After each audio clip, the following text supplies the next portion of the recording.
2 days since the tragedy, we're seeing stories of heroism and even support for those families and victims. But will that good outweigh the questions we all still have about why this happened? We took that question to groups preparing for a message of hope. Our Andrew James joins us now with more. Andrew. Well, Amanda, the people of Vegas, Nevada, and the nation want to know and make sense of why a 64-year-old man would open fire on a crowd of festival goers. Finding peace through it, those in the faith community tell me, comes through showing love instead of fear.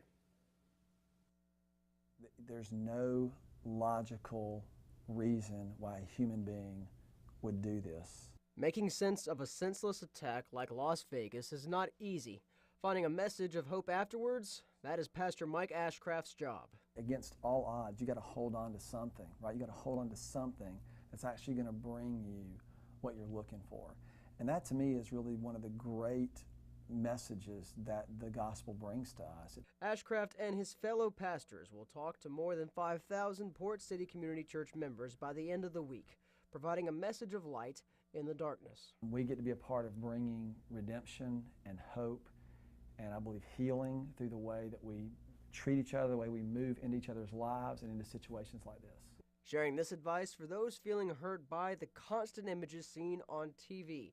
He says people must face what happened. And you've got to allow yourself to feel it.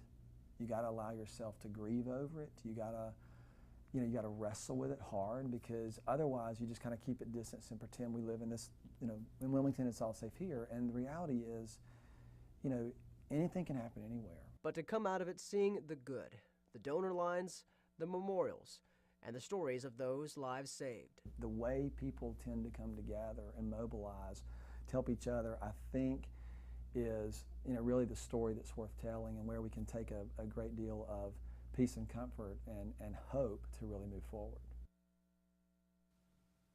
Now, there would be some that say prayers and vigils are not enough. Well, there's a GoFundMe account that was started by the county commission chair there in Las Vegas to help with victims. It has reached more than $8 million.